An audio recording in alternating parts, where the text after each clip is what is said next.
Good afternoon. Welcome to Sewing Shenanigans. Well, is it afternoon? Yeah. Well, good noon. Welcome to Sewing Shenanigans with Brent and Becky. Today is going to be a very special episode of Sewing Badly with Brent. Are we excited? I feel like I'm talking to myself. I even combed my hair for the occasion. Just quickly, we're going to do shop news real quick. This Saturday, intro to machine embroidery. If you're interested in that, sign up online. We would expect everybody that's interested in that to sign up by the end of the day tomorrow so that we know who we have in the class. If we don't have that, if there's not enough, we'll probably end up canceling the class just because there's a little bit of a prep work that goes into that. But intro to machine embroidery is is Saturday from 10 to 2. If you're interested, make sure you sign up by the end of the day tomorrow so that we have a head count so we know how many kits and all that stuff that we need to make for everybody. The other big class we have coming up is the Comfy Pullover. That's going to be a week from Saturday, August 6th, from 10 to 2. It's going to be great. I talked with Ashley again yesterday. It's going to be a fantastic class. If you want to learn how to make clothing, this is a great class to get started with.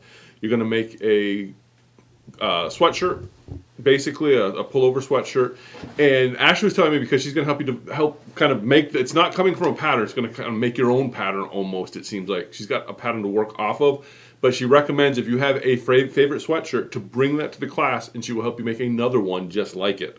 So that's going to be a week from Saturday. Sign up online. I believe that should be online, ready for sign-ups. And that's going to be $50 for, like I said, going from 10 to 2. We are going to include the fabric with that because the sweatshirt material, we were having a hard time sourcing some, so we've got a few bolts, a few different colors coming in so you can choose from. But we will be including that fabric with the class. So the cost of the class includes the fabric, so you just got to show up with your machine or without your machine. If you're going to come without a machine, let us know so we can make sure that we plan appropriately to have a machine for you. That being said, I believe that is all we have for shop news. Am I forgetting anything? Any new fabric? We had the bears come in, but I don't have it ready. Okay. There's some really cool bear stuff that came in, but I'm not going to worry about that right now. We'll show you next week, and Eddie's working on a sample, I think. Prairie, if you're interested in Lori Holt Prairie stuff, sign up sooner than later to get all of the... because we do have the fabric, we are going to have kits available. We do have half-yard cuts and fat quarter cuts available on our website. So if you're one of those people that are watching this and just want the fabric, we are going to be doing fat quarter bundles and half-yard bundles. I think yard bundles too, if I remember right. Yep. So those are available already on our website. We do have a kit. Our kit is significantly more expensive than the other kits out there for that. But with it, we are actually going to be digitizing all of it for machine embroidery. That's what we're doing special here. So, and if you want that pattern, you have to buy our kit because our kit includes the cost of all the digitizing work that we have to do. So I think that's pretty much all I have for shop news. I didn't want to spend a whole lot of time on shop news because, like I said, we're going to do a special episode of Sewing Badly with Brent. This is actually an idea I had for a YouTube live thing to do like years ago, but I never got around to doing it. I thought it would be kind of a fun like monthly thing to do, but nobody was watching, and doing it myself, talking to an empty room, was kind of a pain. But now I've got Eddie and Danny here to keep me entertained while I do this. I used to talk to you. Yeah, but this was before anybody was even here when I was doing this. Oh. So what we're going to do today is make a quilt from start to finish. Kind of like Bob Ross, how he used to do the paintings. He would just start and go, and then by the time he's done, he had this. And so you're going to see the creative process. I haven't cut anything. You can see back here behind me. That's the fabric we're going to be using. My point of inspiration was this panel. We're going to do a panel quilt because panel quilts are fairly quick and easy.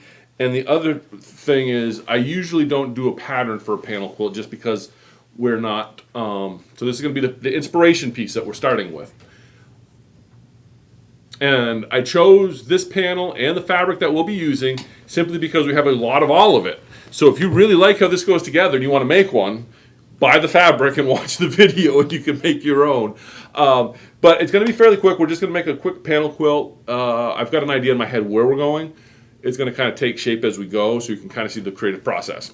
And I guess, should I just get started? Does anybody have any questions?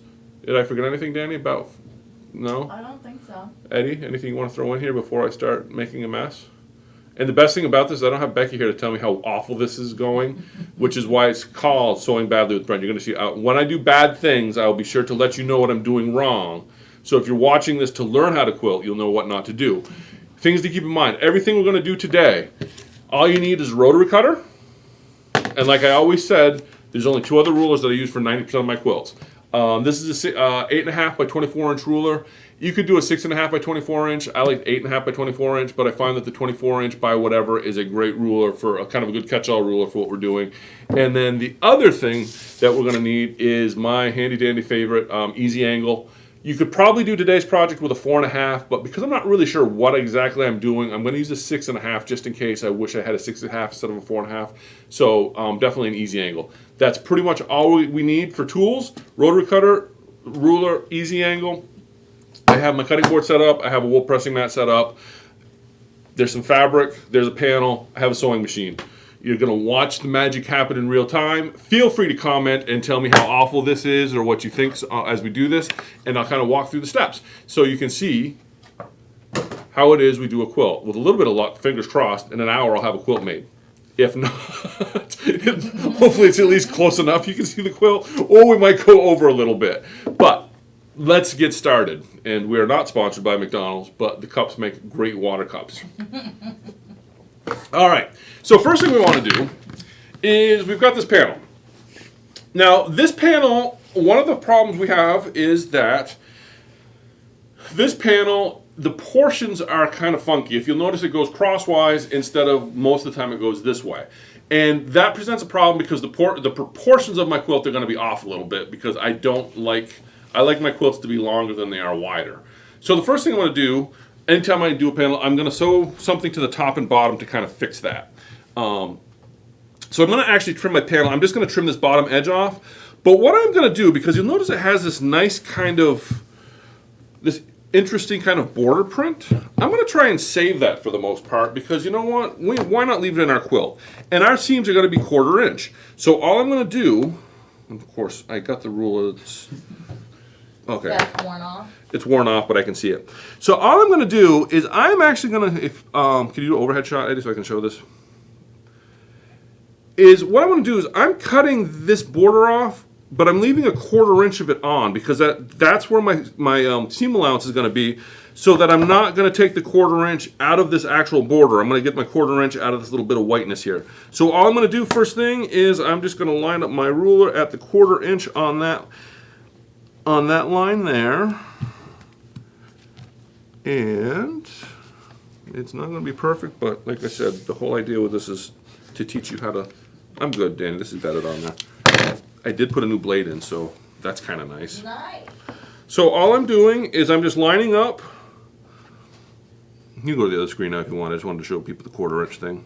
I'm just lining up again here on the 1/4 inch off the white, so that when I do my seam, I'm taking as little out of that border as I can, because I want to save what I can of that border because it's kind of a nice print. So take advantage of it, you know. And one thing you'll notice, I'm going to go overhead for a second. One thing you sometimes run into with sometimes you run into with prints. If you'll notice, you see how that line I went straight here and kind of nice 1/4 inch, and all of a sudden goes like that. That is a function of the printing and the stretching of the fabric as they roll it on. So what I tend to do is I'm actually going to just kind of take that. I'm going to trim this down to a 1/4 inch off of there, and then I'm just going to kind of pull that back in as I sew to it so that it kind of fixes itself as we go. Because otherwise what we would end up with is a little white spot in that corner. And we're just going to repeat the same process for the top. No bald spot? Not related to your son? Am I supposed to have a bald spot? I'm not sure. Is Eddie going bald? Are you going bald, Eddie? I don't want to answer that. You are going bald? A little bit. How? I don't know. Because there's nobody bald on your mom's side, and on my dad's side, on my parents' side, there's nobody bald. Skipped a generation? Who knows? It's all those drugs you've been taking? It's what they put in our food. It's what they put in our food? Yeah. Okay. The government. Government wants Eddie to be bald. Yep. You heard it here first. All right. So all I'm doing is I'm just chopping that off to a 1/4 inch It might be a little bit of a generous 1/4 inch, but I'm not too worried about it. I'll make up for it when I... So all I've done, like I said, is I'm leaving a 1/4 inch on there, so when we do our... close enough. So when we do our... Hey, you gotta explain. Don't do that. Don't You do just what? said you were gonna tell us when you weren't supposed to do something. Oh, okay, well I can show you if you want to go to the overhead, Eddie. You just said you were gonna make up for it. What did you do wrong? Right here, you see how I went a little too close to that edge there? My 1/4 inch kind of... I'm gonna sew it on there and I'm not gonna worry about it because you're gonna get a 1/4 inch here, then a 1/4 inch there, and it'll disappear and nobody will know. And if somebody does know, you can just be like, well, you know. It was free. What do you want? Only God's perfect, not me. That's the... So that's what we've done, top and bottom. So now what I'm gonna do next... So I just trimmed my top and bottom. I don't care about my sides yet, and you'll see why here in just a minute. What I want to do next is I'm going to add a strip to the top and bottom. And what I'm going to do is add this print here, because this is a nice large print, which means I can do a large strip. Because the proportions of this right now, I believe, are 36 by 45. Let me just double check that so I'm not making stuff up as I go along. Well, after you trim it, it's closer to 33 by like 45. I know it's going to be close to 45 because that is what the width of the fabric is. So what I want to do is we're about, I'm going to say 9 inches. We're about 9 inches wider than we are taller. So what I'm going to do is to make my life easy to get the proportions I want, I'm going to add a 9-inch strip to the top and bottom of this. I like it. Math is easy, 9 inches. Might do 8, but I'm going to start with 9 because you can always cut it down. You can't stretch it after you sew it on. That's what she said. Becky would like that. So I'm going to start with a 9-inch strip. And then after we get it sewn on, if we decide that it's too much, we can always cut it down a little bit. But that's part of the reason I'm using this print here is this is a nice wide print. So if we do a 9-inch strip out of this, it doesn't look crazy. If this was a solid black or something with a really small print like dots, you wouldn't want to go 9 inches because the smaller prints just don't translate well to a bigger piece. So all I'm going to do is I'm going to cut 2 9-inch strips out of this. Wait a minute. Yes. Where's the 9-inch gonna be? What do you mean where's 9 inch going to be? Well, because I can see a very distinct pattern. Yeah. So you want me to fussy cut this? Well, like, how wide is it if you go down the middle of those two peaks and That right there is where your 9 inches is going to be. Perfect. Never mind. Okay. I didn't even think of that. I just said that's a big print and it's going to look good. Well, I'm thinking like go over more. Like over here more? Other way. Over here more? Yeah, in the peak. In the I valley. get what you're saying, Yeah. but I don't think it's going to matter once you sew it on. All right. But if you're doing this at home and you wanted to, you could actually find the repeat. That's what I would do. Yeah, you could find the repeat and sew it on, but then you'd have to lay this out flat because you want to make sure that repeat goes all the way up. And because we have it folded, I'm not paying a lot of attention to that. Because you're sewing badly. Because I'm sewing badly, yes. And some of my bad sewing decisions go into how is in the end result, is somebody really going to see that and know it other than me? And usually the answer is probably no. So I don't get too lost in it, but I do know that there are some really minute details that like master craftsmen will make sure they do to their quilts. But if you can't tell, that's not who I am. I just want to have a fun quilt. Here's a great example. You'll notice there's a little bit of a crease here where this was creased when it got rolled on the bolt. If I was a more thorough quilter, you see that little pleat right there? If I was a more thorough quilter, I would probably cut this and then press that after. But that's not who I am, so I'm just going to cut it and sew. But that is something. I am not a big advocate of pre-washing your fabric. I know that can get me shot in some circles. And I don't do a lot of pre-pressing either, but it does make sense. I will say that most of the time it's not a bad idea. Becky is a big fan of pre-treating, where you hit everything with like some starch or some light sizing and press everything once before you get going. That's not a bad idea. If you're going to get really precise, it's an extra step to me a lot of times. And for this quilt here, I don't see the reason to do it. But I'm not saying it's not a bad idea. So all we're going to do now is where we cut that 1/4 inch to the 1/4 inch of that border, what I'm going to do now is just sew. And because this is a panel, we're just going to go length of fabric. We didn't have to cut for length or anything because we're just going to go length and we'll trim it all off here in just a second. Now, the other thing I'm going to do too, because I'm kind of trying to pay attention to where I'm sewing, but I'm not working too hard at it, I'm going to do this with the panel side on the top. So the panel side's up, so I can actually kind of see where we trimmed to that 1/4 inch line. So I can, as I'm sewing it, I might adjust my seam a little bit to make sure that I'm taking up that white spot so you don't get a white spot between the two pieces after it's sewn. What is that for? Because of my awesomeness? Yes, we're pretty darn proud that you pointed that out. That's something to keep in mind? Yeah, because, okay, just as a hint, because this is kind of funny to me sometimes. We have the long arm out back, so we get a lot of quilts, and sometimes you get these quilts that are immaculately pieced, but they didn't cut the salvage off, and so you get like that one square with the salvage sticking out. So all I'm doing is, and I'm finding that my 1/4 inch is actually pretty good because I don't have to really move this much past my 1/4 inch seam to make sure that it is. Pro tip, I turned my iron on before I started sewing so that it'll be ready to go when it comes time to press. Instead of waiting to start it when I get done sewing and then I'm waiting for it to heat up. And a lot of irons will have auto shut off, so a good habit I have if I think of it, is I like to shake my iron before I start piecing, just because it'll be warm when I get that first seam done, and then once I start using it, it'll stay on.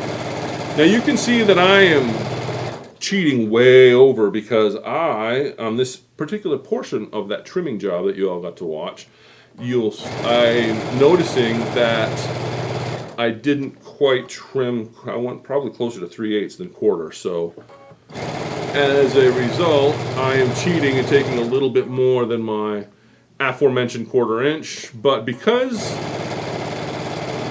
something to note, am I coming through all right over the machine, Eddie? I think so. You think so? Okay. Something to be very aware of when you're sewing is I can get away with not worrying too much about my 1/4 inch because I'm just throwing something together right here. But if you get into those really intricate patterns, the 1/4 inch becomes very important because if you go too much or too little beyond your 1/4 inch, that first piece, then the next piece that you're going to go to it is affected by that. And so a bad seam allowance grows over time. So it's very important to get good at maintaining a good 1/4 inch seam if you plan on doing fancy quilting. If, like me, you just enjoy throwing stuff together, it's not that big of a deal in a lot of cases, but there are many patterns that you will find that if that 1/4 inch seam is off, that error grows with the quilt. And then, especially like log cabins are really good for this. If you're trying to get a precise log cabin, because of the way that it spirals, that 1/4 inch just gets out of control quick if you're just even off by a little bit. But like I said, those that are aware of such things are aware of such things. If you're just getting started, don't lose a lot of sleep over it, but just try to be better about it. How's that sound? That's my advice for the day. I'm sure you'll get some other great tidbits from me before we're done. All right. All right, so far so good. Any questions, comments? Expect to be shouting comments at me if I need to answer anything, Danny. I will. No, they're just agreeing with you. They're agreeing with me that I'm fantastic, and no. John said that he wouldn't worry about the repeat. And Yep, see? I want to know if anybody else would. No big deal. Well, once I get this sewn and ironed, you're going to see that repeat's probably not that big of a deal. I mean, he fell off the fence. What's that? He fell off the fence. Who fell off the fence? Repeat. Oh.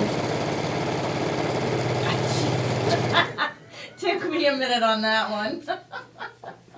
That reminds me of the old joke. What is it? Did it kick me quick? Susie kicked me quick. Went down to the creek. Susie fell in. Who came home? I do not know what you're talking about. So Susie and Kick Me Quick went down to the creek. Okay. Susie fell in. who came home. Kick me quick? Yeah. And then if I was standing next to you, I would kick you because Kick Me Quick is a name. Yeah, okay. That's kind of a really old school joke I got in one of those elementary I school. thought you were younger than me. One of those elementary school joke books that are like full of dad jokes. Dad jokes. Though you don't know that they're dad jokes at the time. So all I'm going to do now, so we're ironing. What I do to iron, the ironing versus pressing, that's a debate I'm not going to get into. Because I tend to iron, because this is what ironing is. You take your iron, and I'm ironing that open. You see how I'm pushing it around? If I was pressing it, I would just put it on the seam and let it be. That's pressing. That's ironing versus pressing. And I'm not, like I said, I'm not going to get into that debate. What I like to do is I actually, because I'm lazy, I'm just going to, I hold up. Oh man, well, I'm not going to worry about it. I'm just going to kind of hold this up a little bit so I can see my seam on the back side, then I'm just pressing that over onto the seam. So that way all of my seams go the same direction and I didn't have to work too hard to get them to go that way. The other thing that you will run into with pressing sometimes, some people like to press the back first, and do you know why I don't like to do that? Waste of time? No. What you can end up with is if you press the back first, I'm not going to worry about it. It looks good. Again, sewing badly with Brent. If you press the back first, what can happen is I can show you over here on the get the iron out of the way. Is if you press the back first, that you might get a pleat where that comes over like that, and it's not fully open. So that's something to be aware of. I see this a lot because it'll get ironed like that. So then that gets sewn like that, and you've actually got a little bit of a pleat there. So that's why I like to do it. As you can see where I've got the seam right there, and then just by pushing this fabric over with the iron, gives me a nice pressed seam, all going in the same direction without the risk of having that pleat thing happen. All right, so John wants to know if you you set your seams first. no, I'm not setting my seams. I don't think I am anyway. Told you so. That's like a technical thing. I wouldn't bother with that. Come on now. Who has time for that? Ain't nobody got time for that. Now, there you go. Look at that. So now you can see with the top and bottom on, the proportions of this panel are a lot better. That now, if we make this bigger, the proportions are right. It's not going to be too wide versus too long. So now all I'm going to do is flop this bad boy onto here, like so. And I'm going to do the same thing we did on the other side. I'm going to actually cheat it a little bit further. Actually, you know what? Yeah, we'll make it a little bit further in, just because that's what we're going to do. We're going to bring it in probably close to 1/8, just so I don't have to worry about it too much. But same idea. I'm going to not cut all of that white off. I'm going to use that for part of my seam allowance. Now, when you do this, the important thing, I probably should line this up and show this before you started, is when I line this up, I've got a ruler, and across the top here, I've got a straight line that's square with the edge. So I am just going to line this line up with the edge of this here to make sure, I say that and I'm not, to make sure I've got a square corner here. Because if I start getting wonky here, that wonkiness just continues again through the rest of the quilt. And that looks pretty good, so I'm just going to work my way down this. Oh, yeah, we're not doing too bad. Is everybody bored yet? Are they all run away screaming? Like, Yeah. What am I watching? That's exactly what they're writing in the comments. I can imagine that they are, because sometimes like you catch yourself watching stupid stuff on YouTube and like, why am I watching this? All the time. And I just feel that's us some days. That's why I watch theirs. 'Cause I, Then you feel better about us? well, I feel like, well, maybe somebody's out there doing the same thing to us as I am doing for them, right? Which is I'm what? passing it forward. Oh, what? Just watching a random YouTube just to do them a favor? Yes. So we're like a charity case. We're like, Someday. like, feel bad for us. Watch our YouTube channel. There are some episodes, yes. Yeah, I don't disagree. This is probably going to be one of them, I imagine. No, we're gonna start another video. And another video based solely on this. You guys are awesome. We are. I feel I have to apologize less when people come in now. I used to say, anytime somebody would come in and say, I saw you on YouTube, I'd always say, I'm sorry. Well, I'm glad you don't apologize. Not anymore. I'm like, yeah, isn't Becky great?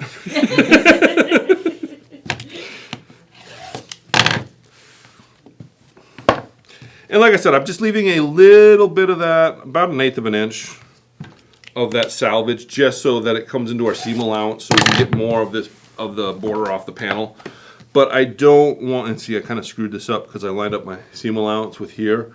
So I've got to be careful when I put this side border on that I don't have any of the salvage of this showing.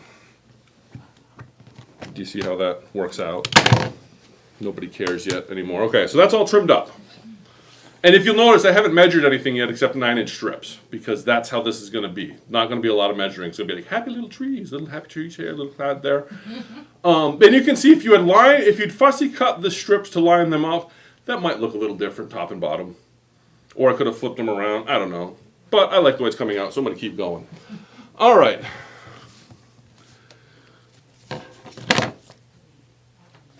Next. Yeah, but wait, if you cut it my way, you would have sold more fabric. Probably. What are we doing next? Okay. Where did my other... Oh, it's right there. I'm like, where did my other piece go? So, one of the driving forces behind this project is I was trying to, like I said, use fabric that we'd have plenty of. So if you see this and like, I gotta have one of these, we have plenty of the fabric. And one of the other things we have a lot of in this store is basics. So this is part of the Fossil Fern collection, which comes in a variety of different colors, but it has a really nice texture as it relates to what we're doing here. So if you look at that color and that texture, looks really good next to our panel. So I had some Fossil Fern because the next thing I want to do now that I've got this centerpiece made is I'm now just going to frame this. Because I feel like I want a little bit of a frame before I go crazy with my border. Now, what you could do from here, if you were being really simple, is just throw a couple borders on it and call it done. You could. Good. But that's not what we're going to do. We're going to keep it more exciting than that. Even though this is going to be put together badly, it's going to be more exciting than that. But what I do want to do is I want to frame this out real quick, because if I start adding a pieced border or whatnot to it, it's going to all kind of blend together, because my plan is to use these animal prints in some blocks to go around the border. And what'll happen is if I don't put something between the two, I think you're going to lose a lot of that. You're going to lose some definition, and they're going to kind of bleed into each other. So I'm going to use this Fossil Fern here and just do a real kind of a small frame around everything. And I am thinking, just off the top of my head, I'm going to go with 2 inches. 2 inches with a 1/4 inch seam is going to finish out to 1.5 inches. More than enough. More than enough. And again, after I get it put on there, if I'm like, yeah, that doesn't look good, then I will just cut it smaller. But I think 2 inches is probably a pretty good spot to do that. We just lost our cameraman, but that's all right. That's okay. I know how to push buttons. I'm learning. There's 4 sides.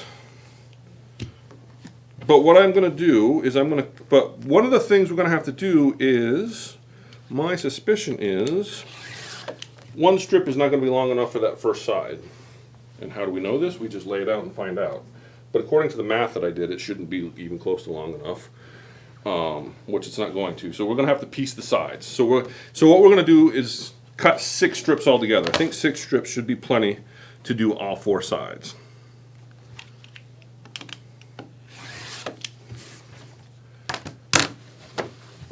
I could probably do it with 5 strips, but I'm going to do 6. So that's 3.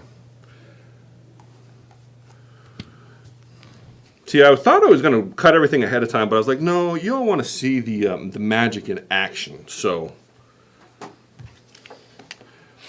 So see, I'm starting to appreciate more how people just kind of ramble while they work. Whistle while you work. I think you're rambling just fine.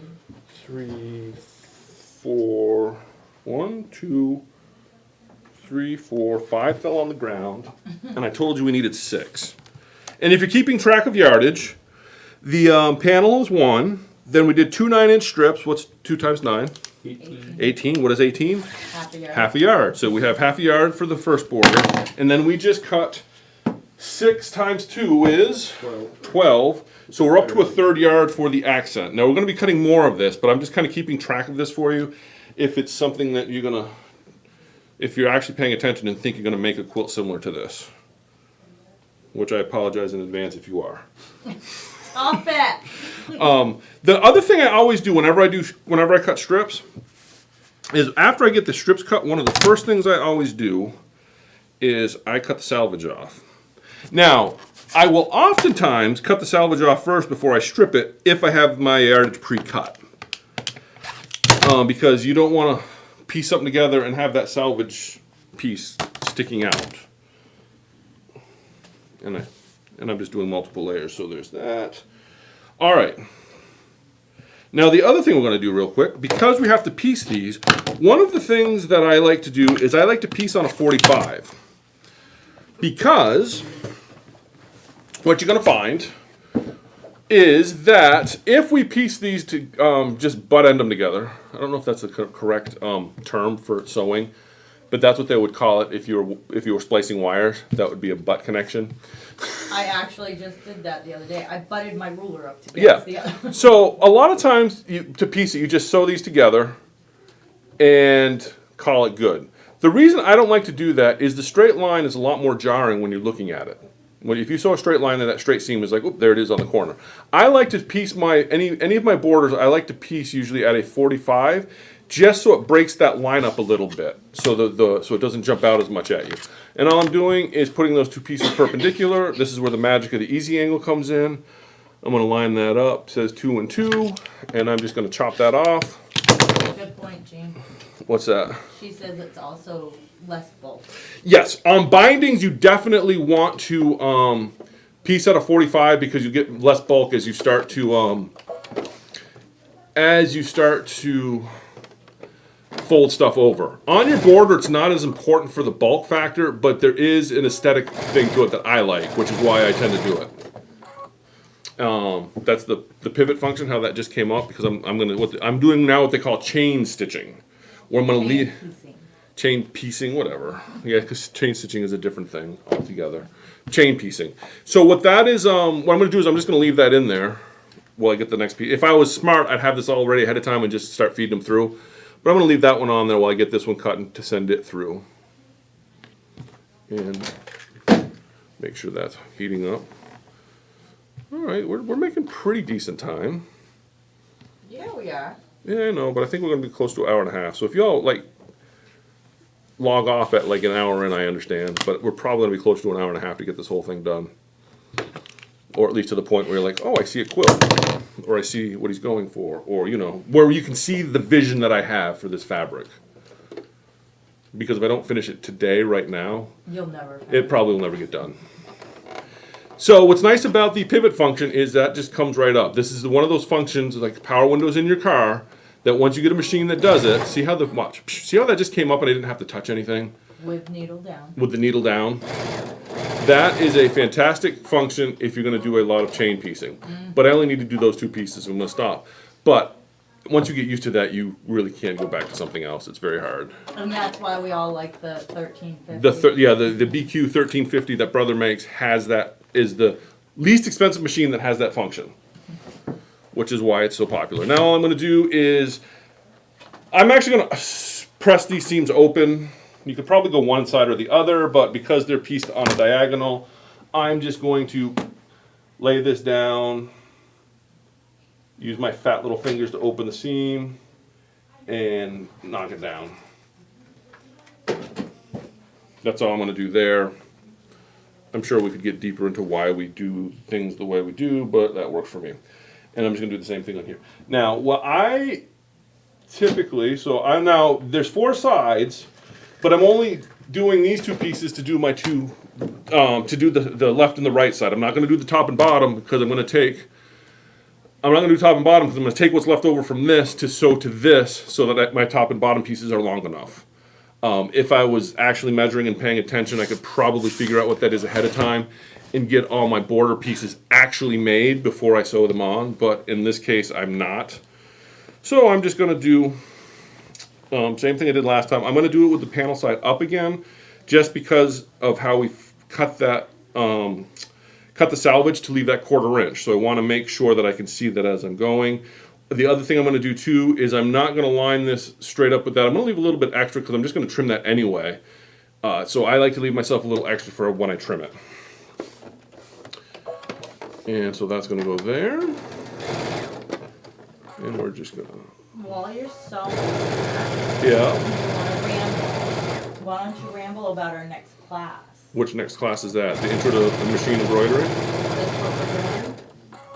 That was part of it, yeah. I actually have to get on top of it and get it all planned out. Well, that's why I'm asking. And that's the luggage tag, right? Yeah. Yeah, we're gonna do our machine embroidery project for the upcoming Intro to Machine Embroidery. I think it's gonna be a luggage tag and a few other things, kind of like little travel companion doodad type things. Believe it or not, I don't have it all planned out. That was gonna be today. I had started planning it out a few weeks ago, and then you know how I operate. I know. So I've got to finish that up today. And all I'm going to do there. I just answered John's question for you. What was John's question? Are we going to see Brent free motion this quilt next week? And notice what I did. I did a little laughing emoji. Possibly, if you really want to see a bad idea. Do not. No, I'll probably get it. If I get this done today, I will get it thrown on the long arm and you'll get to see it next week, yes. But I'm not, yeah. I am still trying, if you're watching, I'm still trying to get Christine in here to start covering a little bit of free motion because she is an absolute superstar when it comes to free motion quilting, and I would love to get her in here to kind of give us some of her tips and tricks. So that's one side. It's definitely a skill. It's a skill, but it's also kind of an art because I think you can learn with free motion. You can learn the techniques, like painting. You can learn the technique of painting, but practice and some natural ability is what's going to set the average free motion quilter apart from the superstars. There is definitely a bit of a natural ability I think that goes with it that I don't know that. I mean, maybe you can make up for it in practice, but I really think there's an art to it that can't be taught. You can learn the basics, and then, like I said, it's kind of like painting. I know color theory, and I know a little bit about the basics of technique, but I am an awful artist. Versus somebody, some people have the ability, and then with a little bit of instruction and a little bit of knowledge, they can take it to a whole nother level. And so what you're going to find is the truly fantastic free motion quilters have that natural ability coupled with knowledge, but everybody can get the knowledge and get passable at it with practice. But to get to that next level, I really think there's Oh yeah, there's definitely a lot of skill. Definitely a lot of practice. Well, something interesting, while I'm doing this, and we'll talk about that, is I heard something fascinating once that really struck me. Like, everybody knows, like, Mozart and Beethoven, and those guys are we'll use Mozart as an example. Like, when you think of classical music and all-time musical greats, name Mozart pops right up. Mm-hmm. Do you know how many pieces of music that he composed in his lifetime? It's in the thousands. What is it? It's thousands and thousands of pieces of music is what Mozart composed in his lifetime. And this is actually probably true for most famous classical composers. Thousands of pieces of music. Do you know how many of those pieces of music actually still get played today? 2. It's like less than 20. I mean, I think it's 50 at the top end, but recognizable, it's under 10. So that is kind of an example of, if you want to be great, sometimes it's just the sheer amount of work you do is what makes you great. Yeah. Not to say that Mozart wasn't great in his own right, but the catalog of work that he has that we draw from and how little of it we actually still use today or we still listen to is quite astounding. But that's how you become great. You know, you throw enough stuff at the wall, something's got to stick. And all I'm doing now is I'm just doing the same thing. I'm just gonna iron this out. Which is bad. What do you mean by set the seam? You flip it over first? You press the seam while it's still folded, Yeah. so that when you flip it over, it holds the stitch easier because it relaxes it and maybe doesn't get stretched as much when you do what you're doing. It's driving me crazy. See, this is. See, Becky's rubbed off on me. I know. But you see, this is one of those things that I've never known anything different because the amount of actual classes I've taken on quilting, and I'm not gonna lie, is I think 2. And even those, I'm not sure that they really count as classes, as more sales pitches. So, what's that? You got a stain on your shirt. Where, on the right there? side of your shirt. Where? As long as we don't move the camera, we're good. Looks like a grease stain. It's quite possible. Out fixing your. Yes, there's lots That's of projects that I do, and then I've gotten into the habit of going home and changing out of my good shirts into grubby garage shirts before I get started. There you go. But that doesn't always hold true. Sometimes I'm like, oh, I got to do this, and then I do the laundry and realize that I probably forgot. Yeah. that I probably shouldn't have ruined a good shirt. Maybe I should start a GoFundMe. You could. Clothes Brent. Everybody does. Yeah. Clothes for Brent. And I'll get a really sad looking picture of Eddie as a child for it. So they'll be thinking like it's clothes for this poor little child and it's really for me. Okay. All right. Are you going to explain what you did wrong? What I did wrong where? You're stretching out the. Never mind. Am I stretching out of when I sew this? Well, when you're doing that, aren't you making it like wonky? No, not really. Huh? Maybe a little bit, but it's not something you really have to. The wonkiness you don't have to worry about a super lot if you're going cross grain. If I was on a bias cut, the way that I was ironing of just pushing it out on a bias cut would certainly be a lot worse. But because we're we have a cross grain and not a bias cut, it's not that big of a deal because the fabric is pretty stable in the direction that we're ironing in. Does that make sense what I'm saying? It does. I just never heard it like that. I always heard, don't do it. Well, yeah. Years ago, I had this idea for a book I was going to write. And it was going to be like how to quilt. And all I was going to talk about is quilt Nazis. Because there's all sorts of stuff out there that's like, you can't do it this way. You do it this way and you're wrong. And I'm going to let you all in a secret. You're watching me sew awful. Because you know what? I have fun sewing. That is the proper way to quilt, is to have fun. Now, you can certainly add to the experience by making something decent when you're done. But if you're having fun while you're doing it, doesn't matter. That's the proper way to quilt. So if they say, don't do it, and you don't really care and you're having a good time, then you're quilting right. That's all I'm going to say. That's true. There's all sorts of those. Like, there used to be a big thing about, you can't mix, can't use polyester thread on cotton fabric. Have you ever heard that one? Yeah. Yep. And like, well, why not? Because you're going to cut your fabric with polyester thread. I never heard that. But You've never heard that, but that's one of the reasons. That if you use polyester thread, you could cut through your fabric while you're sewing. Huh. Yeah, well, that's not true. Because if you're cutting through your fabric when you're sewing, you have a tension problem. It's got nothing to do with the thread. I guess I never knew why people said that. Well, that was one of them. There's all sorts of interesting old wives' tales that I could. We should probably make that an episode. Of old wives' tales? Sewing, quilting fact or fiction. Ooh, that'd be a good poll. Well, it's kind of fun because the other one that I absolutely love. I'm doing this. The other one of the other things I absolutely love is I help people pick colors all the time for their. And all I'm doing is these are not going to be the top borders. Is I help people all the time pick colors for quilts. And one of my favorite things is you go, they're looking for colors, and when you pull a new color out, you're like, you know what? I bet this blue would look really good in there. And my favorite answer is, well, I can't because there's no blue in the quilt. And I feel like saying, well, that's why we're going to put the blue in. It's got none yet. There's no rule, there's no law that says you can't do it.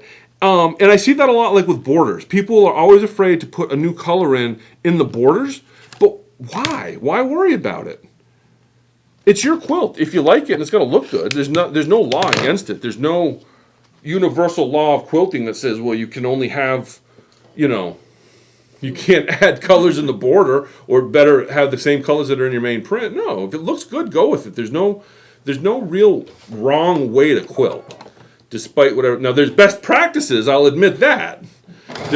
There may be a better way to quilt, but there's not a wrong way. The wrong way is when you're quilting and you're hating it. That's one of two things. You're either doing it wrong, or you need to find a different hobby. And that's what Jean just said. It does bother me at retreats when while I'm sewing, someone tells me I'm doing it incorrectly. After a lifetime of sewing, I don't care. Exactly. And you're going to find, and I find this myself, is like Good for you, Jean.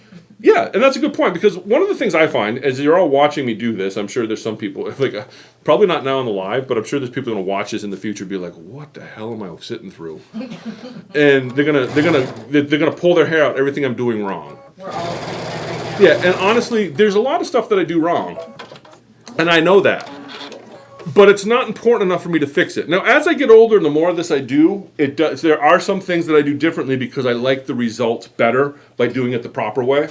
But that's not everything, because there's some stuff, the return on investment isn't worth it. The time it takes to do it properly versus for me to half-ass it. I'd rather just half-ass it because, you know what, I'm having fun.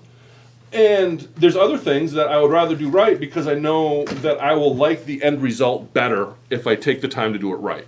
And that's really just what it comes down to. Which is why I don't do a lot of clothing, because I did a shirt once, and the problem is there's not a lot of room in there to half-ass it, because then the sleeves don't fit right and the collar's all wonky, and it just gets old fast. Though I am kind of intrigued I am really looking forward to the sweatshirt class, because that's going to be really hard to screw up, so I'm kind of looking forward to the idea of being able to make a sweatshirt that I can just kind of throw together. So are you going to sit through the class? I'm going to float back and forth for sure. I think you should sit through the class. That would be fun. Yeah, but it's on a Saturday. You know how it gets in here Saturday. People come in and gotta be like, I'll say no. You're busy. no, they're gonna be like, they gotta talk to the owner, you know. Do they though? I'll be like, Eddie, come here. Yeah, everybody likes Eddie for some reason. They're like, Eddie's so sweet. Oh, okay. Now, I'm not. One thing to keep in mind when you're throwing on borders, because again, I'm doing it wrong. Because you really should, if you wanted to do this properly, is to have measured these out, measured your quilt, and then figure out how long they're supposed to be and cut them and then make them fit. I don't do that because, again, I'm kind of lazy, but that can make for a very wavy and wonky quilt. And the reason being is the inner portion is stretching more than the outer portion as you're sewing it together, and then it all kind of comes back together. So one thing you always want to make sure of, if you're not going to measure your borders and be sloppy like I'm doing right here, is make sure that your quilt itself is well supported, that it's not off the back of the table, it's not being pulled on the front, because the weight of the quilt will cause that border to stretch enough that you'll get some little bit of wonkiness in the borders as you're going. And like I said, there's ways around it to fix that, but again, as we were talking about quilting badly with Brent, the lazy solution that I have had good success with is to just make sure that you are not pulling or pushing that top, and it should feed through at an even rate and you should be fine. That's not to say I always have the best luck with borders. Sometimes they will come out a little wonky on me. But if you are somebody that really wants to have good borders, you want to measure out the quilt. You measure the two sides in the middle, take the average, and that's how long your borders need to be. And then you sew them, and then you cut your borders to length and sew them on that way. That is proper borders. What I just did is not proper borders. It's not even close to proper borders. But like we're saying, this whole thing is about me throwing a quilt together and having fun, not about teaching you the right things to do. But like I said, I think it's a skill that as you do more of it, you'll find what works and what doesn't, and what, and there's a certain joy too. Like I said, I have fun doing this, but there is a certain satisfaction and joy of having a really good product when you're done. So you have to kind of weigh that against how much work do I want to put into it. All right, so far. Gary would like to know more about the class. The class? The comfy class. The comfy pullover class? Yep. It's 10 to 2. You come in with a sewing machine, and we make a pullover. It's going to be like a sweatshirt. I put the link in for Yeah, and we don't it's have. on our website. Yeah, I don't know if we have a lot of info on the website. But if you are interested in the class, the other thing, I was like I said, talked to Ashley yesterday who's teaching it. And she was saying, we do have a pattern that we're going to kind of work from. But if you have a super comfortable sweatshirt that you absolutely love, bring that in for the class. And she'll teach you how to use that as a template to make another sweatshirt. So that the sweatshirt you make will be as comfortable as that super comfy one you bring in. The information I put on the website is the stuff that she gave us. It's Okay. It's a Oh. breakdown of. Oh, see, that's why I love having you around, Danny, because you're like on top of that. Because I just threw like a price and a title up there. It was a little bit later than I should have, but yes, I try and keep up with when you put something on, I elaborate. See, the problem is doing this sort of show of like how awful I am at sewing. It's kind of a reflection of my personality. So they get an idea of And what, your work habits. so they get an idea of what really goes on behind the scenes if you pay attention to how this is going together. All right. It takes a village. Now I'm starting to think, do we want to divide this into two parts or we want to keep pressing forward? We got the inner border on. Now I'm going to get to the part that's kind of interesting. Maybe I'll just do one side so you can see how it's going to go, and not all four sides. There you go. So you all get the idea of the gist of it without having to sit through an entire afternoon of me rambling. Over a sewing machine. Yeah, over a sewing machine. But that's what's nice. But did you notice how quiet the Luminaire is, that we can kind of talk over it and it's still not awful? It's definitely better than some of the others I've had. Yes. So that's a selling point for the Luminaire, how quiet it is. That and the bobbin area. I don't have Yep. to get a screwdriver out. And the fact that it has a pivot function. Oh. See, we're going to tell you all the wonderful things about a Luminaire. We're not even talking about the embroidery side of it, just the sewing side. Those are the features that you get. Sewing. It's awesome. Yeah, that's all we're doing right now is sewing. I love the big Oh, yeah, these throw borders- area too. The fact that I'm kind of doing this really quick in front of everybody, these borders are wonky. I've been saying that. See, you never listen to me. Well, it becomes very obvious when you start to iron them out or press them, as the case may be. No, you're ironing and you're switching and. No, but it's got nothing to do with the ironing. It's the fact that I haven't sewn a straight line yet.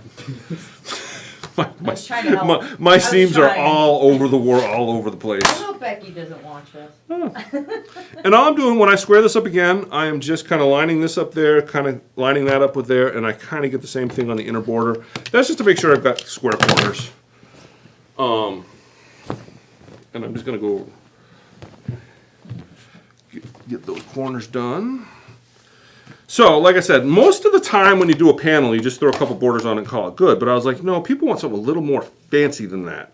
So we're now going to add a little bit of pizzazz to the borders, to this last border that we're going to put on. We're actually going to put two more borders on. We're going to put a border, a little bit of a pieced border next, and then we're going to follow that up with another 2-inch strip of this dark brown, so that pieced border kind of sits inside the dark brown and really gives it a little bit of interest.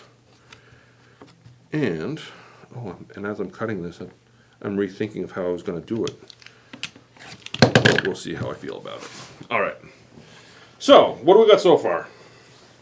For all that's following along, we're what? Okay, we're 15 minutes into this. We're doing all right. We're gonna go a little over today because the next portion is the part that everybody's going to be like, oh, that's interesting. Because one of the problems with piece borders, I'm going to show you some really neat cheating tricks, is that once you start piecing the border, you have to do a lot of math Blech. to get the pieces to line up with your edge. Do you see what I'm saying? Everybody just left. No, but they're going to want to see this. They're going to be like, my gosh, this is genius. Okay, first off, let's make the pieces for our border. So all I was going to do is I was going to take, for example, put some cheetah print. I was going to make some pinwheels or 4-square blocks out of these animal prints. Interesting. Yeah, I don't know how it's going to look. So the problem with doing this live is if it starts to get ugly, I got to go with it because I started it. I'm scared. All right, this is where it's going to get fun. This is where the oh my gosh, what am I watching is going to come out. So I'm just going to make some sort of. I'll keep an eye on how many people drop out, okay? And I'll let you know. So I'm going to start. Let's see, how big do we want our square? How big do we want those squares to be?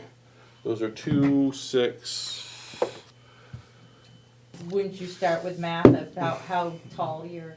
You could, but I'm not. There's no math for the border. I'm going to show you how to get around that.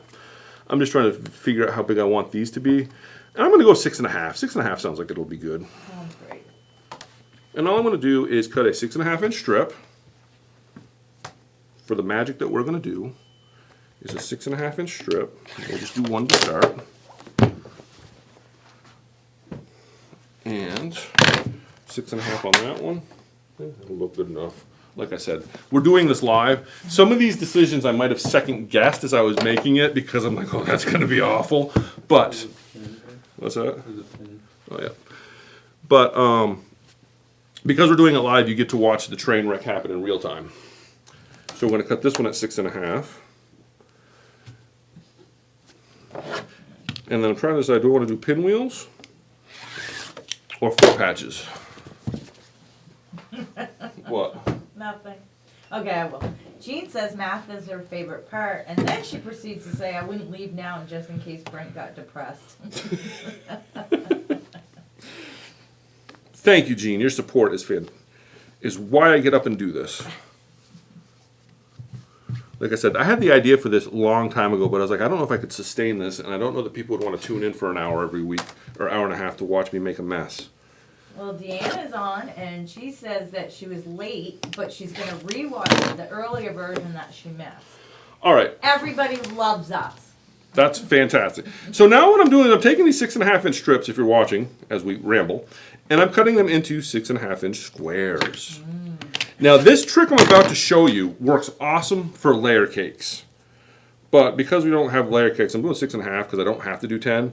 But when you see what I'm about to do, you will find that with layer cakes this works great. We may have demoed this once already on here. I don't know. So all I'm going to do now is take these squares, throw that in my pile of extras, and that's a good place to start. Okay. So now all I'm going to do is take these squares. I'm going to take one of those squares and one of my cheetah squares. What are those? Are those like leopards or what are those? I don't know my animal prints. I don't even. And I'm going to take that one there, and I'm going to sew it together. And then we're actually going to do a lot of chain because, you know, why not do some chain sewing while we're here. And the best part about this technique too is if you look closely, I can't really see, but I screwed up when I made this, and the bottom one's a little bit bigger than the one on top. I don't care.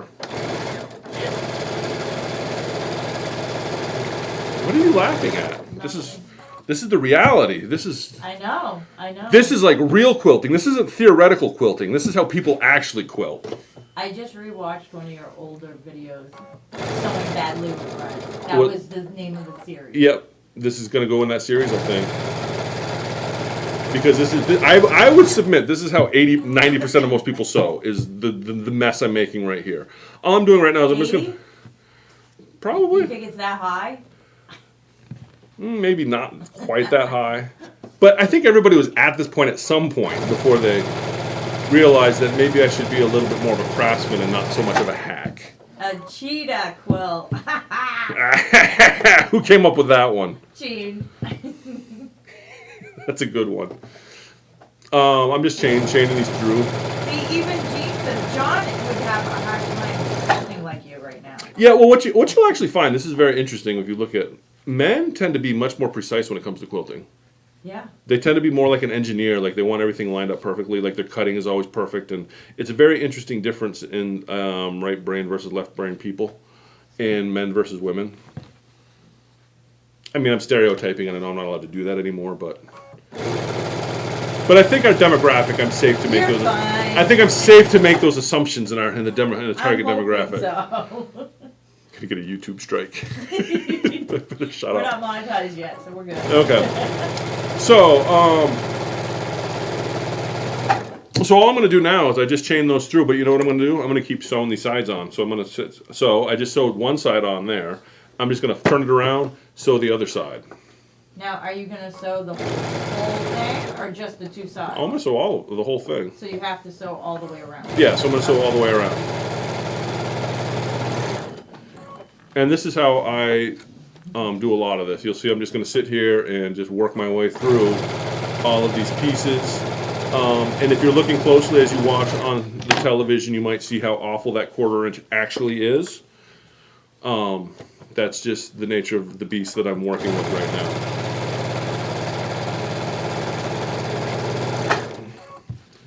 So far, so good? So far, so good. All right. We got a little. I'm going to try and wrap this up in a half hour. It won't be done, but you'll get an idea what we're doing. Did you know that Gene and John have different studios in the house? I did not know that. That's probably why they still like each other. Well, I want to know who's the Becky and who's the Brent. No, I read an article years ago about don't let again being in a quilting magazine that they're very biased towards female viewership. Which, if you look at our YouTube stats, it says women watch us. But anyway, the article I read said don't let your husband learn to quilt because he'll steal all your stuff. And I thought it was really kind of funny. That is funny. And if you're a man and you're thinking about getting into sewing, remember this is an industrial thread injector. It's not a sewing machine. My dad always said he was a what did he say? He himself was a Sanitation engineer? There you go. Yep. He never said rubbish man. Yep.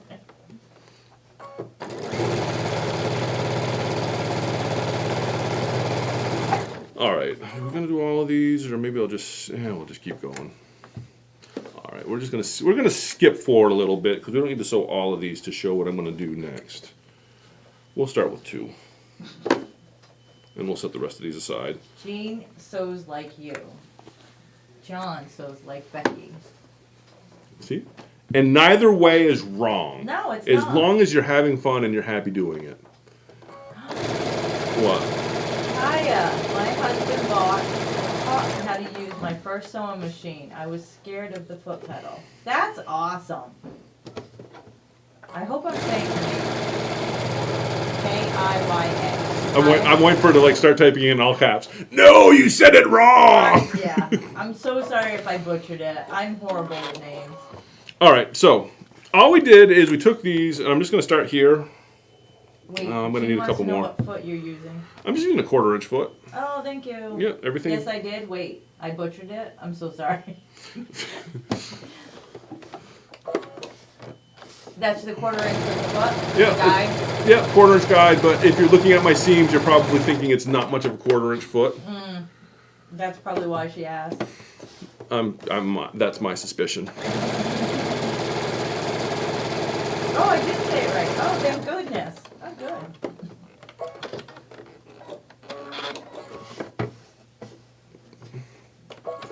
All right, I think 4 will be enough.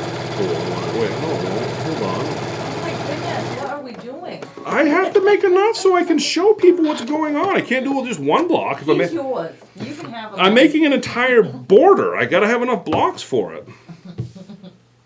And you can show off my binding. You're binding? Oh, if I want to feel good about myself, I can certainly show his binding off. That good, huh? Okay, we're gonna take a binding break because this is funny. He didn't even ask for help. He just comes back like, look, I got my quilt bound. I'm like, do you know how to do a binding? He's like, I do now. But Is this your first binding? look closely because it is debatable that he knows how to do a binding now. Wait, what? This up here Did you bind it before you quilted it? What? All this right here is Eddie's binding. He was attaching it by a machine. So I would submit that no, he does not know how to do a binding yet. We'll teach him on the next Have one. you not watched any of our videos on binding? But here, but rude. see, I here's didn't use a bi-level foot. yeah. See, but here's Eddie's quilt, and I thought this came out really neat though. This is just something he threw together off of that panel that Danny was trying to get rid of. Oh, that came out nice, Yeah, it came out Eddie. nice. Very nice.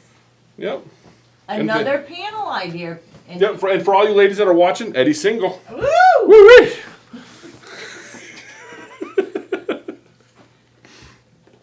Probably the wrong demographic for you, Eddie, but you know I was trying. Well, they're grandchildren.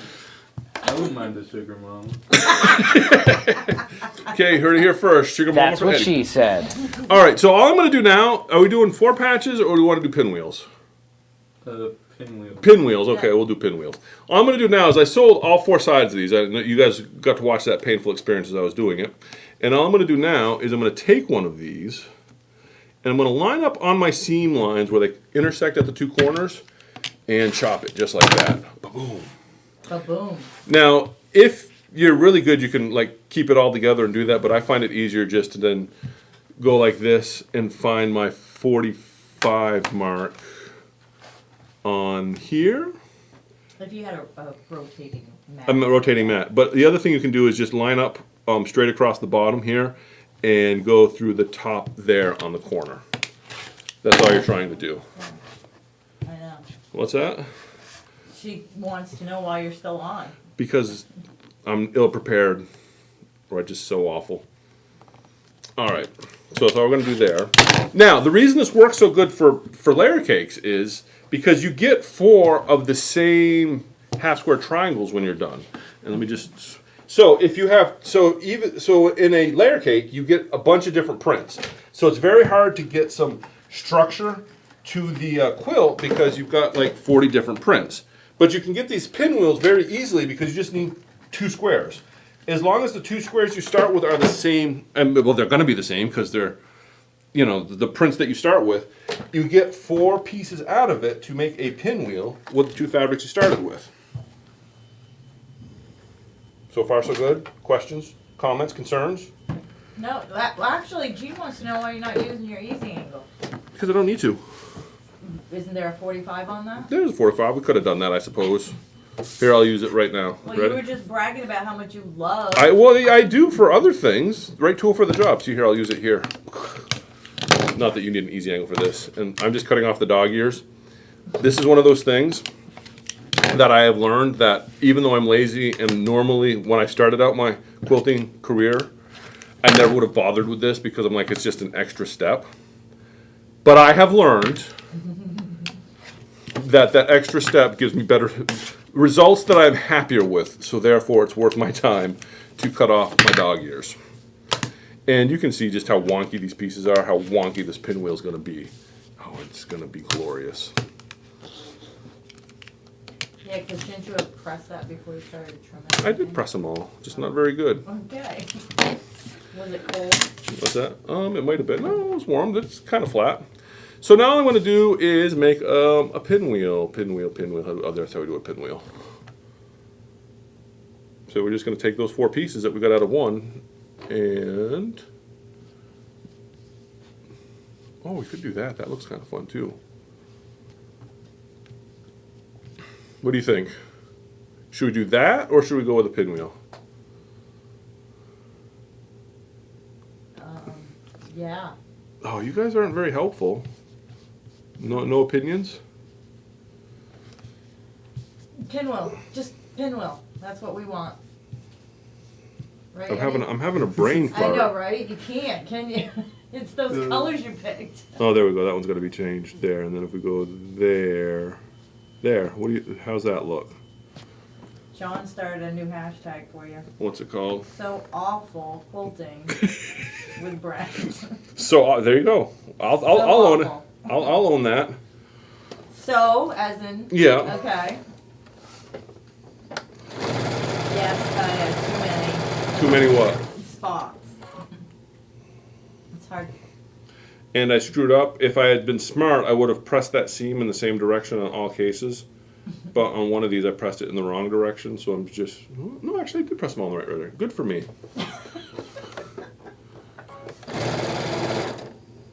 This has been entertaining. All right. Well, here's the question, because I see that we're running way over, and I got a bunch more of these to make. Do we keep going another 20 minutes, or do we want to call it quits and finish this up next week? I'm gonna say it's up to the crowd. What does the crowd want? I don't know. You know what happens when you leave it up to the crowd? What? I don't know. I'm just saying. I'll keep going, because we can always edit this down, right? Sure. We can edit it all out. I mean, I gotta rewatch it. No, I'm sorry. I'm just kidding. All right, there's a pinwheel. Look at that. So now you all watch this. I'm gonna have to make 4 more of these. That's what I'm thinking the time wise, because I want to get that first border on so you can all see the magic that happens there. Because that's where you truly get to see my laziness, is when we put this border on. Gene said finish next week. The lake is calling. It might come to There's that. only so many hours in the summer, I know. and it's either been really hot or humid or both. All right, so here is our first block for our pieced border. Should I hold it up, or how do you want to do that? No. And from that angle, it almost looks like my points line up. So what we're gonna do is Pull it down a little bit. Yeah, see, yeah, see, it's better that way. it's better that way. Little pinwheel. See, and then what you're gonna see is I'll show you. You can kind of get an idea what it's gonna look like now. Is that's gonna be set in here like that, next to that, and we're gonna have these blocks floating in between some of that background fabric. So I need to make, let me make these last 4, and we'll get this first border done, and you'll all be like, wow, that was amazing. Or not. Probably the more or not part. The lake's calling. Give me 20 more minutes, Gene. So all we're gonna do now is finish these up, because once we get the blocks made, I can throw that border on in no time. Because I wanna show you how to do the border, so you don't have to worry about the math, how to figure out how wide to make it. That's the trick when you're working with panels a lot of time, is how wide do you make the separate portions of it so that it all looks right. And so like when you're doing a pieced border like this, do you want to sit down and figure out, oh my gosh, how many blocks do I need to make so that it fits precisely along the edge of that border? And I'm going to tell you right now that that is not something I'm going to figure out. I don't know if this will work for this. It's easier with the other thing. I guess it kind of works.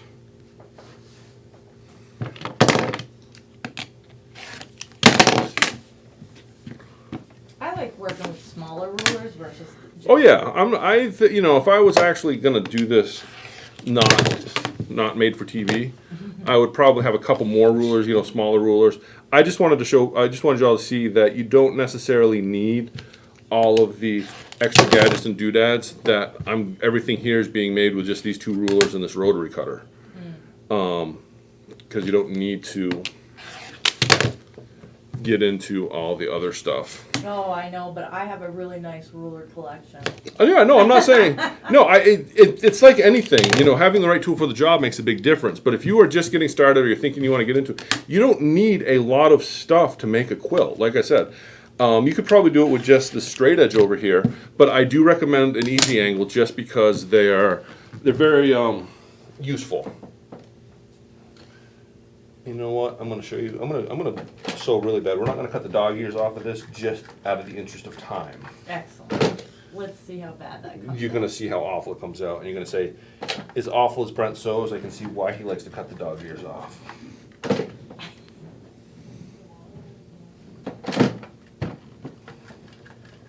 So far, any other questions while I'm doing this? Nope, Jean says it looks great, put it together. She was afraid there wouldn't be enough contrast, but when you put it side by side, it looked great. And she also says the weather's not gonna be good tomorrow afternoon. So then you can go to the lake right now and watch the rerun tomorrow, and we'll get more views on our show. Yeah, do what I do. Just put it on while you're doing dishes. It's in the background. Rewatch the same one 3-4 times. Oh wait, I probably shouldn't tell people that. Yeah, like and subscribe. I would like to get. Yeah, I would like to be up to like 700 or 800 subscribers. Would be nice. it would be great. Everybody, please share with your friends. Yes. Send them to the Facebook. Send them to the YouTube. We're even on Rumble. I like Rumble. We have less competition on Rumble. Okay, I should start looking at Rumble. We're on Rumble. I know we're on Rumble. We I just haven't never done. advertise it. Yeah. Rumble just sounds way cooler too. It Rumble. does. Rumble. I'm gonna go Rumble.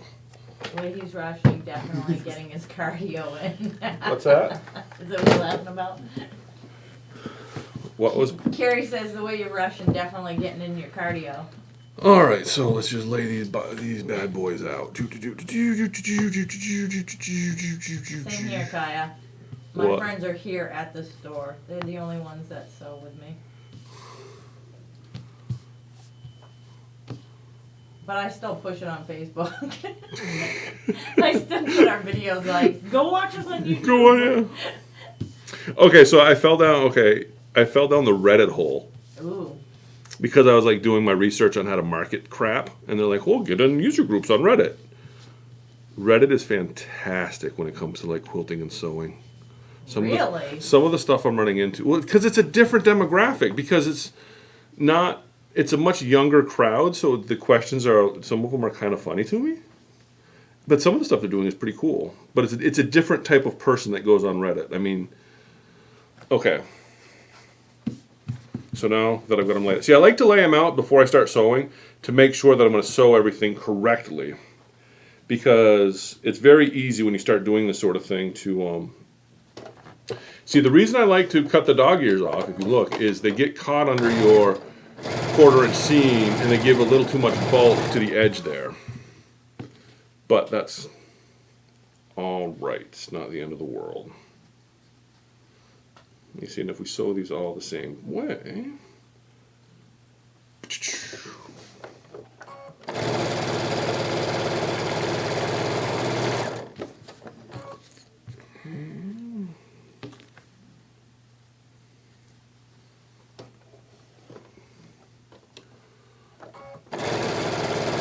Quiet off of that. I know.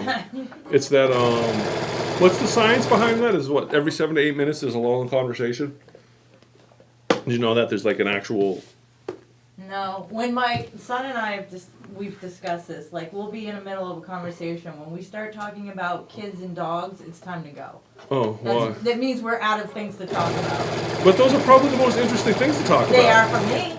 Yes. My dogs. Okay. I'm gonna admit to some stuff right now. Excellent. We all Okay. need to hear it. Well, I hope that people that come to the store don't watch this and think I don't like them. Don't judge us. And this is, and now that I'm a dog person, I get it. Okay. But you ever have somebody that opens their phone up and look how cute my dog is? And you're like, I don't want to see your damn dog. Are you trying to tell me something? No, I'm just saying. You know what I'm saying. And the same with like baby pictures. Like, oh, look at how cute my niece is, or whatever. It's like, it's not my kid, so I don't care. But you know, as I get older, I actually appreciate it more. Is all I'm trying to say. When I was younger, I'm like, why do you think I want to see this? Well, we have somebody in the store that shows me grandchildren pictures all the time. And the deal is, okay, but you know the rule. I get to take out mine and show you my dogs. Yeah. And that's the rule. That's fine. And she says, okay, yes, fine. Yeah, it's only fair. And while we're talking about things that drive us nuts, I know I've harped on this before, but I think it needs to be repeated, especially now that we're in wedding season. Mm-hmm. People that get married, if you're thinking about getting married and you're planning your wedding, if you truly love your friends, you will not do it on a Saturday afternoon. That's a good point. I really wish Because- people would do that. Yeah, because why would you get married on a Saturday afternoon? You waste everybody else's afternoon. I mean, we're happy for you that you're getting married. Yay for you, you're married. But I only have 52 Saturdays in a year. And then you probably only have a quarter of that in the summer with good weather. And you're going to waste one on a wedding? I mean, like I said, yay for you, you're getting married. Send me the video. I'll watch it if it makes you feel better. If you really love your friends, You will get married. Am I doing that? You will get married. I'm not doing those right. Look at that. I almost screwed that up. On a Friday. On a Friday afternoon. You know why? Because then you get to take work off. Yeah. People that are going to come to your wedding, they have to get the Friday afternoon off. They're like, I got to go to a wedding on Friday afternoon.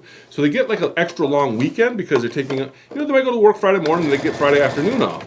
So they're not wasting their entire week. In fact, they get a longer weekend because of your wedding. They don't lose the weekend because of your wedding. Saturday afternoon, can't do anything before the wedding because you got to get cleaned up and take a shower to go to the wedding, so you don't want to get dirty before. And then it gets done like at 6 o'clock, and so the night's already over. Why do that to your friends? That's all I'm saying. If you're going to get married on a Friday.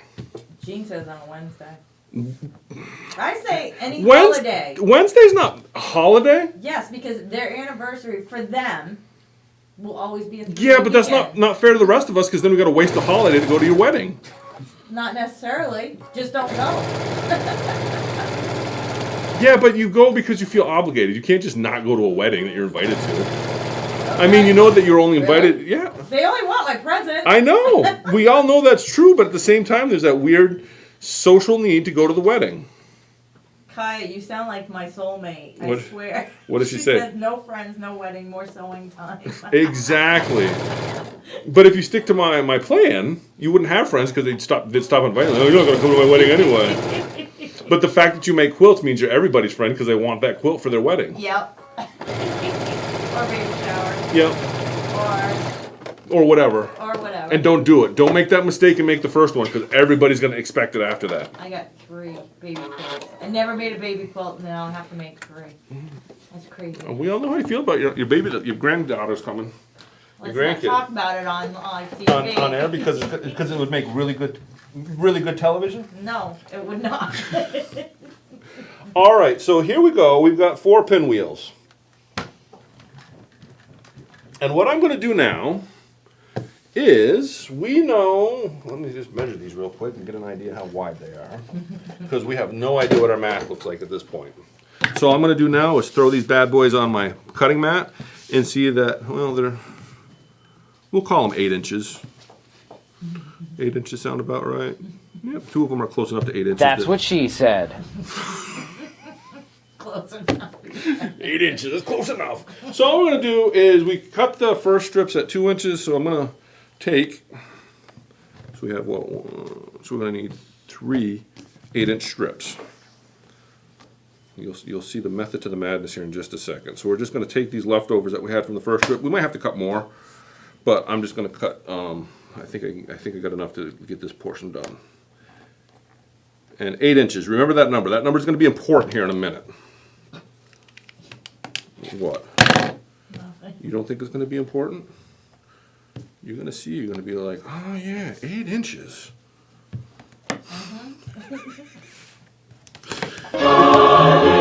It's amazing how quick it just takes a turn. It really does. And I didn't even do it on purpose this time. And half the time when I don't think it does, Becky makes sure it does. I know. She's so funny. Okay. So now what we're going to do is we're just going to take our blocks. You're kind of following along so you can watch the visual. I'm just going to sew these 2 inches in between all of my blocks. Or these 8-inch. And what is that called?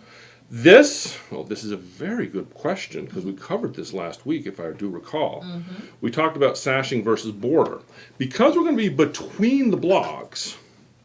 Did I measure that right? You said to remember it was going to be very important. Okay. Just seems they're probably stretching because it's all unbiased at this point and all that crap. This would actually be technically considered sashing or lattice because it's going between the blocks. Look at you ladies paying attention. Did somebody say that? Yeah, sashing. See, that's a good thing. Yes, it means people learning from you. Or they already knew. Yeah. I worry anybody that learns something from me when it comes to this sort of stuff. I remember years ago I worked for a call center, and the lady that was the trainer was an ex-cheerleader stewardess. And her thing was fake it till you make it. She said, say it with a smile and say it with enthusiasm, and I believe you know what you're talking about.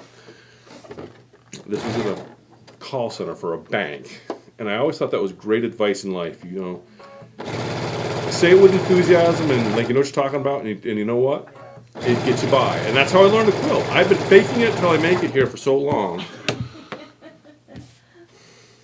that you're now watching. You're watching me on YouTube, thinking I actually know what I'm doing. So yes, this would technically be considered sashing because we're going between the blocks, even though these blocks are out on the border because it's going to be a pieced border. If I was going to give it, you know, write this out and get all the technical info, I would definitely be calling this sashing.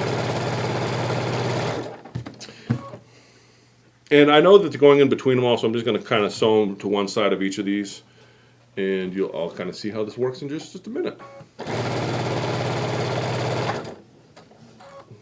And the other thing I know is I have an allergy to pins, so we're not going to be doing a lot of pinning, but this technique does require one pin before we're done. Oh my goodness. What? Are you gonna be okay? I am. I'm just, you know, warning you all ahead of time. If you get triggered by pins, there is going to be a pin here in a little bit. Why are you laughing? No. You used the trigger word. Well, if you can't laugh about it.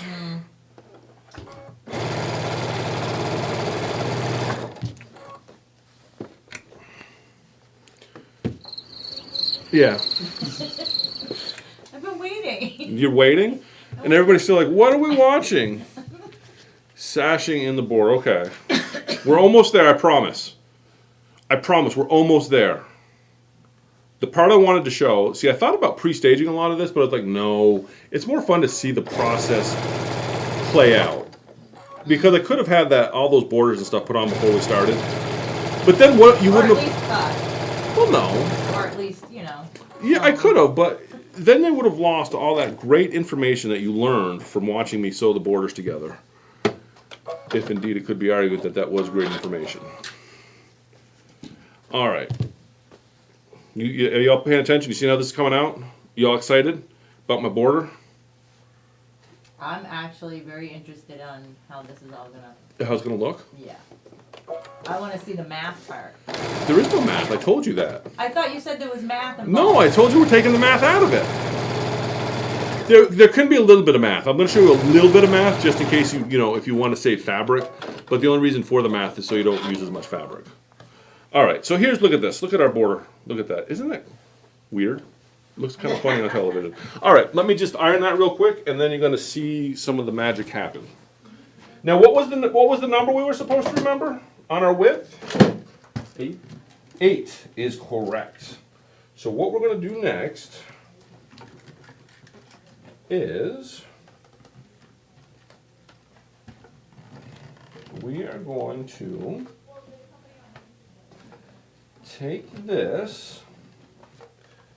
This is going to be wonky as all get out, but you know, whatever. We're having fun. We're having a good time, right? All right. So that border is going to go right down the side here, so you can kind of see what this is going to look like. Now, because we don't want to do a lot of math and figure all this out, all we're going to have to do now is figure out the end piece there. So I'm going to fold this in half so it's easier to see on the easier to see over here. So that's folded in half there, and you can see that if we put this border on here, you see how much shorter we are here. Now, we could probably throw, from the looks of it, actually, if we did another block, it would look good there, but then the problem you're going to have if you did do another block is your top isn't going to line up right. So all I'm going to do for this quilt, because this is how I was planning to do this originally, is I'm going to take a piece of this, sew that there, and then cut it even. And we're going to make sure that this is kind of centered on the side, and it'll look like a really nice border like we meant to do it this way. So here's where the math comes in. I'm going to line that up kind of like that. And I'm going to throw a ruler on it and measure. And that says 12 inches. But we know that 12 is going to be cutting it close, figured seam allowances. On her site. So we're going to go 14 inches. So 14 inches. And what was our magic number? 8. 8. So we need 2 pieces that are 8 by 14. So we're going to, and that's one 8-inch strip. Right? So far so good. Does that make sense? What I'm saying for anybody that's watching. And you're going to see how this works in just a second. So there's an 8-inch strip. And then I said I needed 2 14-inch pieces out of that. I'm not even going to bother cutting the salvage off because that's going to get trimmed off anyway. So I'm just going to go like that and cut that at 14. I'm going to throw that off to the side. We'll probably end up using it later. And then I'm just going to sew this to the ends of my border.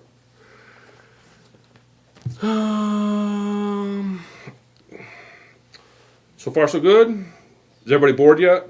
Have I gone on too long? See, I think I did go on too long. I should have stopped at an hour and finished this up later. But in for, how's it go? You didn't listen to me, so again. Well, there's a lot to I have do. witnesses this time. I know, but I wanted to show you how this is going to work. So if I never get back to this for some reason, you can all see what the idea was, and you can reference it and then extrapolate from what you see now and do this on the other 4 sides, and you'll be like, oh, it makes sense. Right? Sure. Is that? And then I can also see if my pinwheel, my cheetah pinwheels are going to be worth it, because it might be god awful and I'll take this border out because I'm like, yeah, pinwheels were a bad idea. But we'll see here in just a second.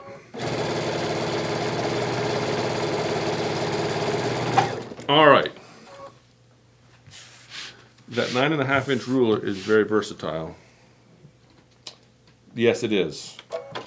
That's why I like it. It's the best. It just kind of covers all your bases pretty nicely. I'm just going to iron this. Now, trigger warning, we're going to get to a pin here in just a second. So I'm just going to iron this out so that it's kind of flat. And again, I probably should have cut the dog ears off, but we didn't. All right. So what I'm going to do now is I'm going to take this quilt. I'm going to fold it in half on the side where I'm going to attach my border. Like so. And then I'm going to hunt down a pin, because I know I have one here somewhere, and mark the center point. Pin, pin, pin. Where is my pin? I'll just steal one off of here, I think. There's a pin there. So all I'm going to do is I've got my folded in half, and I'm marking the center point. Marking the center point. Eddie is texting instead of watching the screen, so he could not zoom in and see me put a pin in the center point. All right, we're going to do the same thing here. We're going to take this, fold it in half, like so. Foldy, foldy. Well, it's twisted, so that's not working out too well. Fold that in half, and mark the center point.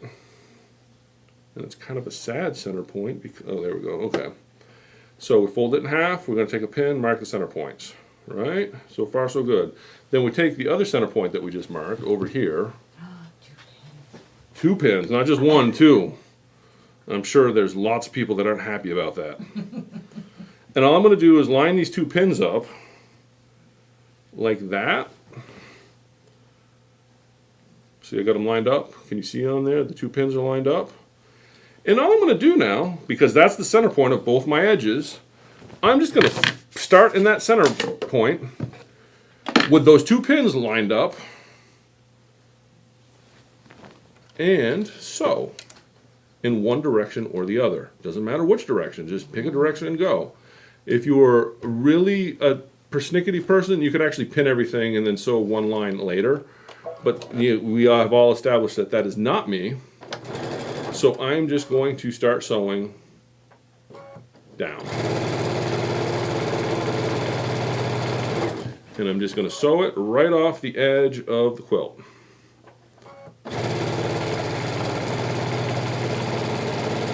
If you have a purple thing, they come in really handy for pushing the seams under when you're, if you care about things like that. I mean, I just go. like I said, this is going to come out kind of wonky, but you're all going to kind of get an idea what we're doing here in just a second. Now, after I come off this end, takes care of that. And then I'm just going to pull my 2 pins out because I don't want to sew them. Go back to where we started sewing and go in the opposite direction. Now what this is doing for us is it's taking that pieced border that we have, lining it up to the center of the panel so it almost looks like we meant to do it that way. But we are going to have a little bit more space on the edges because we didn't feel like trying to figure exactly how big to make the squares so it filled the border properly. And what will happen is if you do this same thing on the top and bottom, you'll get a really nice, there's a couple things you could do, but I like the way it turns out because you just get this kind of cool floating pieced border with this really nice kind of a dark corner that frames it really nice. You'll see what I'm talking about here in just a second. Maybe, if it comes out semi-close to what I want to do. So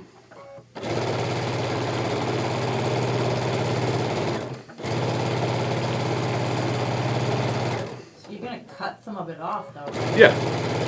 But you see, when I added a couple inches, because I thought I only needed like 12 inches, but I went a little long. And let me actually iron it out real quick, and you'll see what I'm talking about. But I went a little long on purpose so that I could trim some off, so that it's going to be so that I covered the full length. Because there's nothing worse than doing this and coming up like a ½ inch short on the edge, and you're like, dang it. And then, like I've done it, and you could just kind of stretch it and make it work. I have done that. But it's much easier to give yourself a couple extra inches and just cut it off after.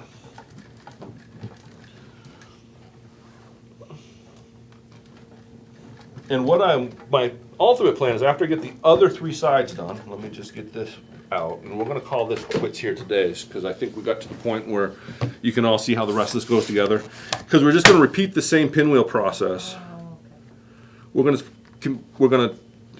and like I said, all I'm going to do here again is I'm lining that up so it's square there and there. And I'm just going to cut that off, save it in my scraps. I might have use for it later. That is 8 inches, and it's going to be more than 2 inches, so we could actually probably put that between a couple blocks as a sashing if we wanted to. But now you can kind of see how that's going to look. Oh, I gotcha. What I'm going to do next is I want to finish this, we're going to take another 2-inch strip of this here and put that on the outside so that our pinwheel blocks are kind of floating. Do you see what we're doing here? And then what you're going to be, because I didn't really care about the math for this corner, when we put the top on, this dark brown is going to wrap all the way around the top of the corner, so it'll frame it kind of nicely. And I'll probably do 3 blocks across this top instead of 4 to try and keep the,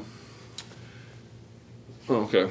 I'll probably do 3 blocks across the top instead of 4 so that this space here is fairly consistent over to this side here, so it doesn't look too funky. But we could have probably put another block here if we wanted to, but I didn't want to figure that out or fight with the math.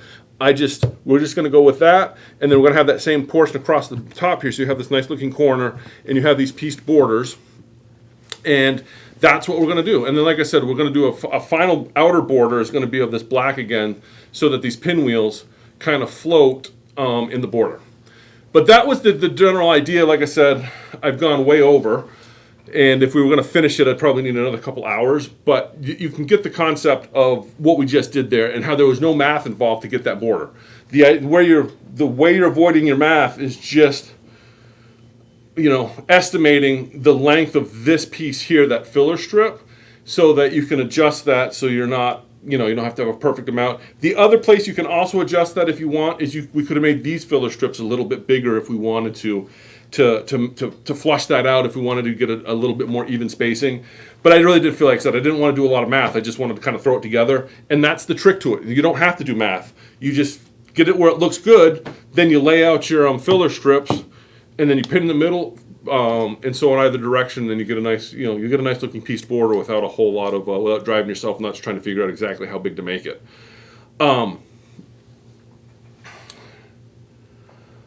Anyway, Stop reading the comments. I had to read that comment. It was funny. So that's what we had for today. I hope you all enjoyed it. Like I said, there's a lot of awful sewing in there. I'm sure some of you had to look away and cringe at some of the stuff that you were witnessing. But that's just a quick, easy quilt. Repeat the process of that last border 3 more times for your other borders, and then throw a outer border onto that same black, and you're done. And then it comes out nice. The proportions on it are nice. And if you really want to, if you want to have math, Gene, if you really like to get into math, look up the golden ratio, because most quilts are made to the golden ratio. Did you know this? The ratio of the length time to the ratio of the length to the width. There is a proportion that is most aesthetically pleasing that a lot of quilts are made to. That's why most square quilts just look off to a lot of people, because of the golden ratio. Yeah, there's all sorts of weird math you can get into. But anyway. That's just a quick, easy way. Use panels. You can use any panel you want. If you want to make this exact quilt, we've got the fabric here. I was hoping to get it done so you could all look at it and say, ooh, I'm going to make that quilt. But I'll try and have it done for next week so you can all see what it turns out like. I'm not going to bore you with more sewing because you saw the basic concept of what we're going with there. So, I appreciate you all watching. I hope I didn't bore you all too much, and I hope you all maybe learned something and had a good laugh at my expense. And thanks for watching. Sew on and be excellent to each other.